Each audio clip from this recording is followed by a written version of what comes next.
Disclaimer. This video contains content that is the intellectual property of Blizzard Entertainment and Dark Horse Comics. I do not claim ownership of any visuals or material presented. This content is used for entertainment and informational purposes only, with no intention of infringing upon any copyrights. If there are any concerns regarding the use of this content, please reach out for resolution. Loken's Betrayal. Meanwhile, unbeknownst to Sargeras, the last embers of the Pantheon's power clung to life. Although Sargeras had destroyed the Titans' physical forms, Norgannon's grand spellwork had preserved their souls. The disembodied Titan spirits hurtled through the great dark toward the world of Azeroth and its keepers. There, the Pantheon hoped they could locate physical forms to inhabit. If they could not find such vessels, the Titans feared their weakened spirits would soon fade into oblivion. Upon reaching Azeroth, the depleted spirits slammed into the Keepers, who had been crafted by the Pantheon's own hands. The Keepers were immediately overwhelmed as the Titans' powers flared in their minds. They witnessed fragmented memories of distant worlds, of lifetimes never lived, and wonders never seen. But just as quickly as the influx of power had come, it dimmed. The Keepers, still retaining their original personalities, puzzled over the strange phenomenon. They knew they had been gifted with a portion of the Pantheon's power, but they were unaware that the last remnants of their beloved makers had been infused in their very bodies. The bewildered servants called out to the Pantheon for answers, but they received no reply. The deep silence troubled the Keepers, and they sank into a long period of confusion and unease. The old god Yogg-Saron, imprisoned beneath Ulduar, sensed these fluctuating emotions. In the eons since the ordering of Azeroth, a sharp awareness had begun to stir within the entity. Yogg-Saron had devised a plan to weaken its jailers and escape imprisonment. It would corrupt the Forge of Wills, tainting its creation matrix with a strange malady known as the Curse of Flesh. Any Titan forged created by the machine thereafter would fall victim to this affliction. Some would even spread it to previous generations of Titan forged. The Curse of Flesh would gradually transform many of these infected servants into mortal beings of flesh and blood, beings who the cunning old god knew could be easily killed. To implement this plan, Yogg-Saron turned to Keeper Loken. Out of Ulduar's guardians, Loken had been the most troubled by the Pantheon's silence. Yogg-Saron assailed the Keeper through fevered dreams, stoking the cold fires of his despair. Yet even in his disturbed state, Loken resisted the whisperings in his mind. Ultimately, his downfall would come from a much subtler place. As Loken drifted deeper and deeper into despair, he sought comfort from a Vrykul named Sif, the mate of his brother, Keeper Thorim. Loken often met with Sif in private, telling her of his darkest fears. In time, a forbidden love blossomed between the two Titan forged. Yogg-Saron latched onto Loken's love for Sif and twisted it into a dangerous obsession. The relationship quickly soured due to Loken's increasingly compulsive behavior.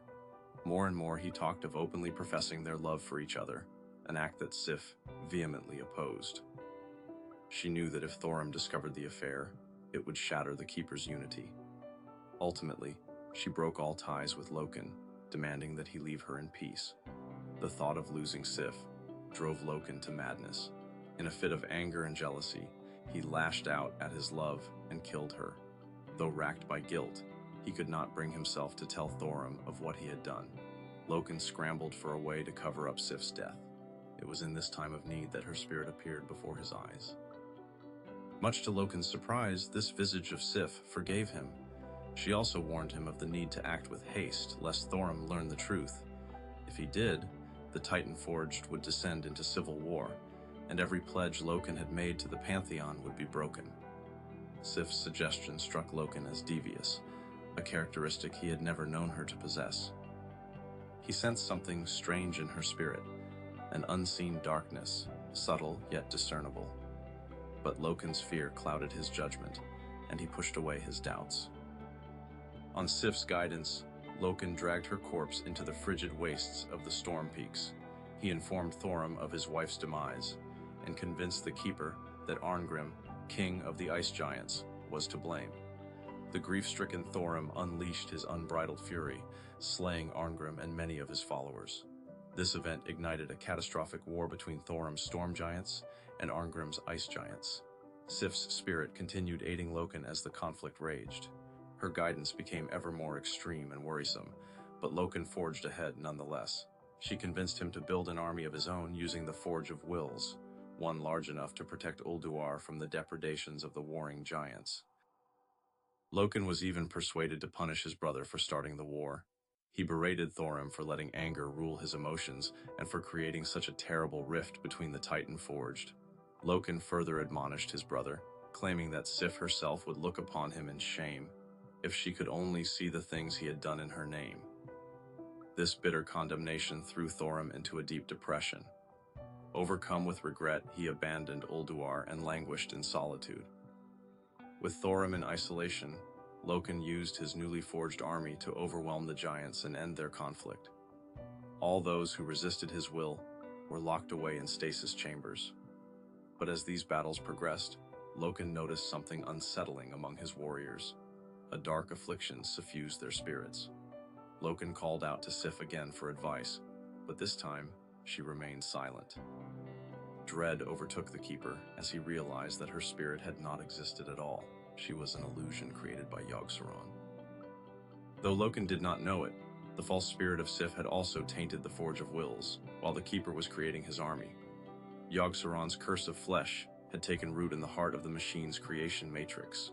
Loken had, in his selfishness, allowed Yogg-Saron to play him as an unwitting pawn. This discovery shattered the last vestiges of Loken's noble heart. He became obsessed with keeping his transgressions a secret, even if it meant embracing the power of Yogg-Saron. With such might at his command, he knew he could defeat the remaining Keepers and destroy all evidence of his wrongdoing. The sealing of the Halls of Valor. In order to defeat the other Keepers, Loken realized that he would first have to neutralize Odin and his mighty Valorjar army. But a direct attack against their floating citadel, the Halls of Valor, would be impossible. Instead, Loken took a more insidious approach. He reached out to Odin's adopted daughter, the Valkyr Helja. For millennia, Helja had dutifully followed Odin's commands, transporting the spirits of slain Vrykul to the Halls of Valor.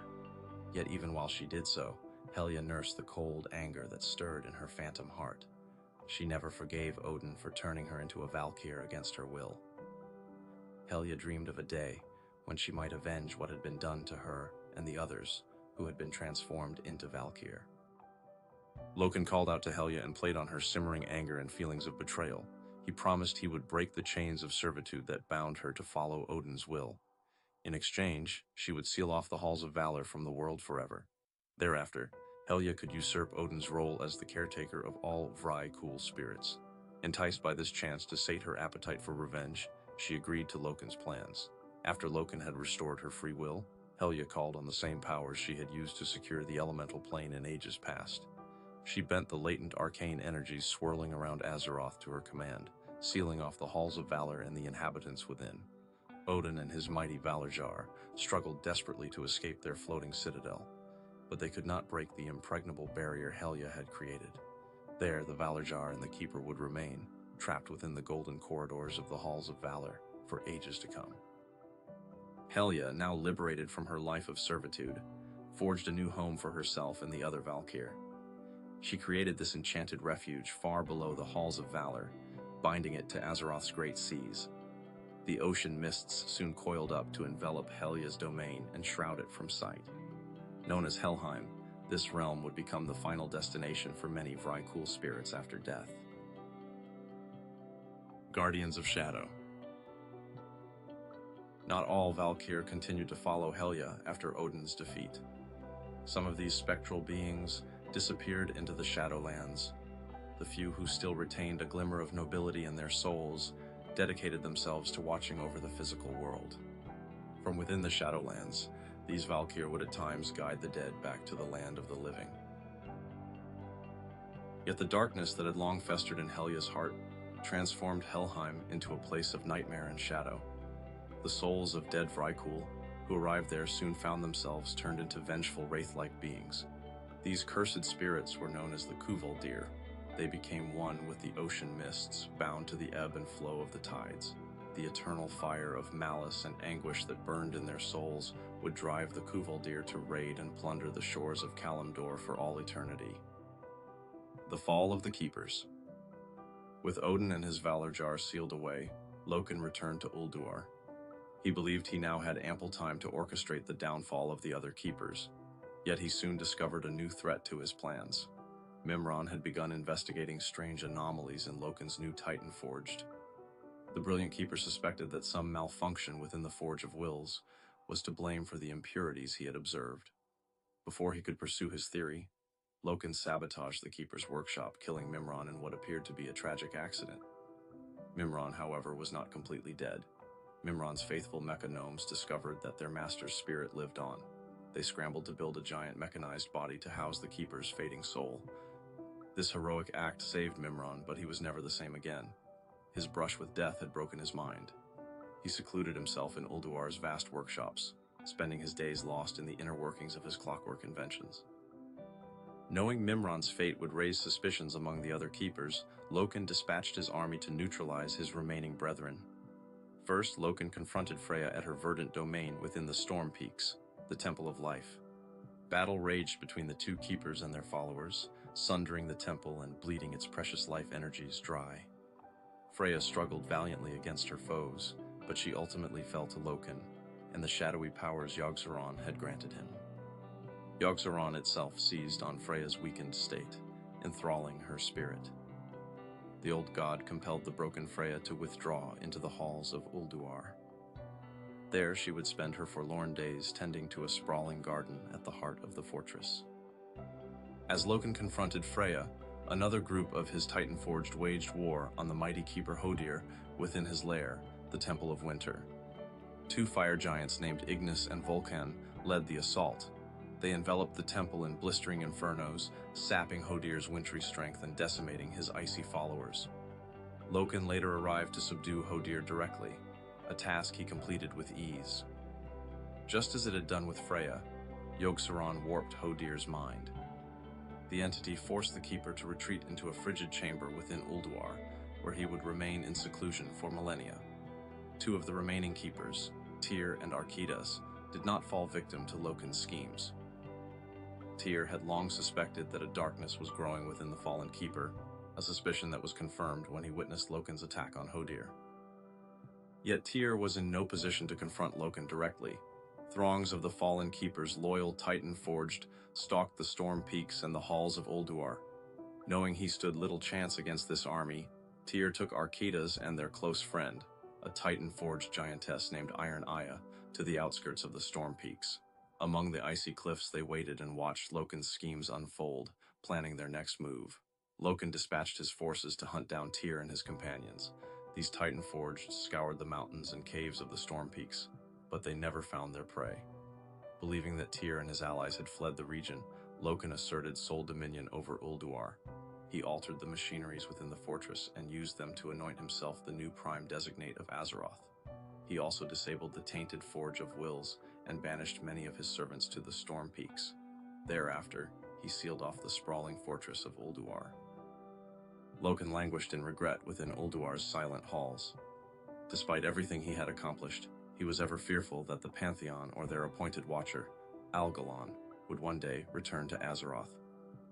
If that happened, they would discover Loken's horrific crimes and punish him.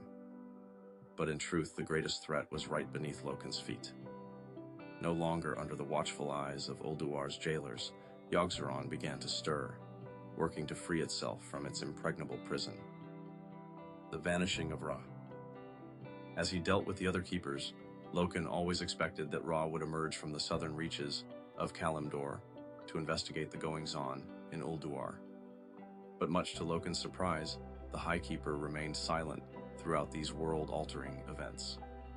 Overcome with curiosity, Loken dispatched a contingent of his army to the distant bastion of Uldum to investigate Ra's activities. These Titan-forged agents never found the missing High Keeper, but they did learn from the local Mogu, Tolvir, and Anubisaths that Ra had mysteriously vanished. These meetings would have a lasting impact. In journeying south, Loken's forces had unwittingly spread the curse of flesh throughout many of Ra's faithful servants. Unbeknownst to Loken and the Titan Forged, Ra had experienced a revelation, one so terrible that it had driven him into seclusion. When the Pantheon's power and memories had been infused in the Keepers, Ra had reeled in confusion much like his siblings. Over time, however, he had concluded that this event was more than just an anomaly. The influx of power was the last remnant of the Pantheon's spirits. Ra struggled to accept the fact that the Pantheon had fallen. He extracted the lingering power of Aman'Thul from himself and carefully stored it in a mountain vault near what would become known as the Vale of Eternal Blossoms. There, the High Keeper hoped to preserve what little was left of his beloved Titan creator. Ra then retreated into the catacombs beneath the land to meditate on what he had learned. With the High Keeper gone, his loyal Titan Forge developed new cultures, wholly distinct from those of their northern kin. Most of the Tolver congregated around Uldum, making the fortress their home. To the west, the Anubisaths continued their sacred charge of watching over the prison of Cthulhu. Similarly, the Mogu remained in the east, guarding the Titan-forged vaults and machineries buried beneath the earth.